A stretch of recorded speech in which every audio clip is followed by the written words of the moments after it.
What if I told you the secret to a happy life was simpler than you think? Not a life of endless pleasure, but one of mindful contentment.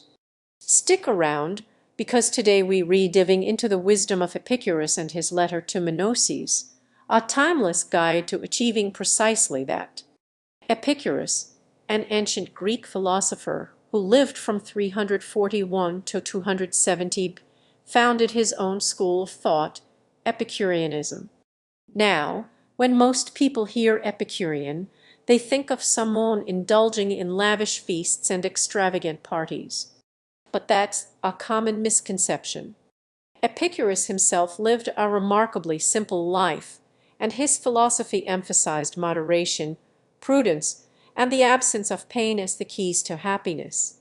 He believed that by understanding the nature of pleasure and pain, and by cultivating certain virtues, we could all attain a state of ataraxia, tranquility and freedom from disturbance.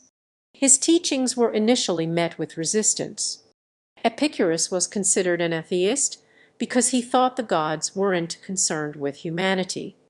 Over time, his principles were adapted to modern values by enlightened thinkers like Thomas Jefferson.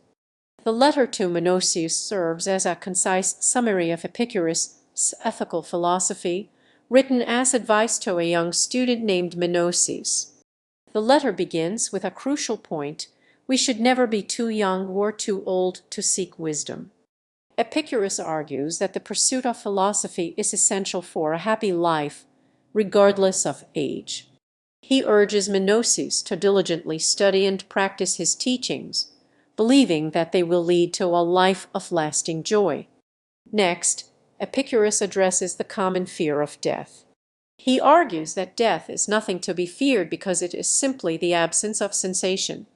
Death, therefore, the most awful of evils, is nothing to us, seeing that when we err, death is not yet come, and when death is come, we err not. In other words, while we are alive, death is not present, and when death arrives, we no longer exist to experience it. Therefore, worrying about death is irrational and only robs us of our present happiness. It is vital to recognize death as a natural part of life, so that one doesn't live in fear of it. The core of Epicurus' philosophy lays in his understanding of pleasure. He distinguishes between different types of pleasures: natural and necessary pleasures, natural but unnecessary pleasures, and vain and empty pleasures. Natural and necessary pleasures, such as food, water, and shelter, are essential for survival and well-being. Natural but unnecessary pleasures, like fancy foods or luxurious accommodations, add a little extra comfort but aren't strictly required. Vain and empty pleasures, such as wealth, fame, and power, are ultimately unsatisfying and can lead to pain and disappointment. Epicurus advocates for prioritizing natural and necessary pleasures, enjoying natural but unnecessary pleasures in moderation, and avoiding vain and empty pleasures altogether. For Epicurus, the goal is to maximize pleasure in the sense of indulging in every desire. Rather, it's to minimize pain and suffering. He believed that the greatest pleasure comes from the absence of pain in the body, aponia, and disturbance in the soul, ataraxia. This state of tranquility is achieved through prudence, wisdom, justice, and friendship. Prudence, according to Epicurus, is the most important virtue. It is the ability to make wise choices that lead to long-term happiness, even if they require some short-term sacrifice. Wisdom involves understanding the nature of pleasure and pain, and knowing how to distinguish between true and false sources of happiness. Justice, in the Epicurean sense, means living in accordance with the laws and customs of society, not out of fear of punishment, but because it contributes to overall peace and security. Friendship is considered by Epicurus to be the greatest source of happiness.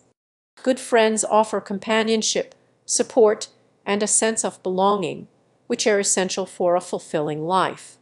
Epicurus also emphasizes the importance of self-sufficiency.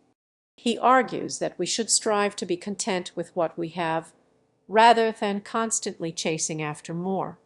This doesn't mean we should be lazy or indifferent, but rather that we should cultivate a sense of gratitude for the simple things in life.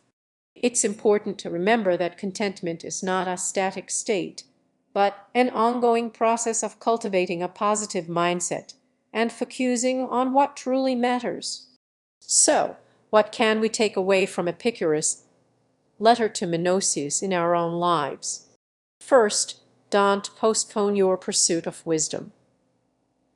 When your pursuit it's never too late to learn and grow. Second, confront your fear of death by recognizing that it is a natural part of life. This will free you to live more fully in the present moment.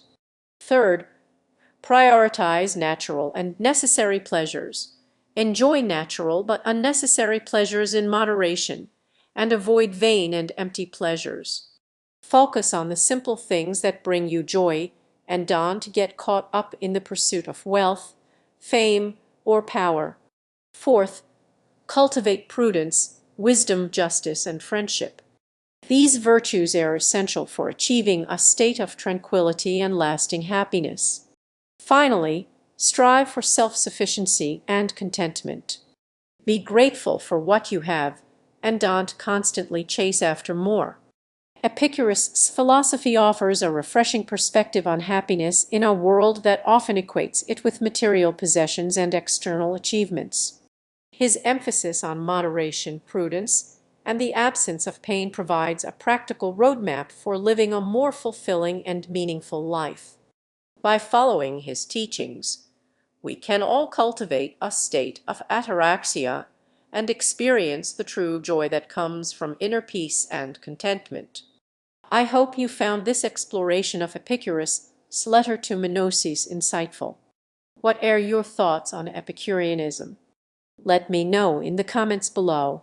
And if you enjoyed this video, please like and subscribe for more book recommendations and philosophical insights. Until next time, happy reading!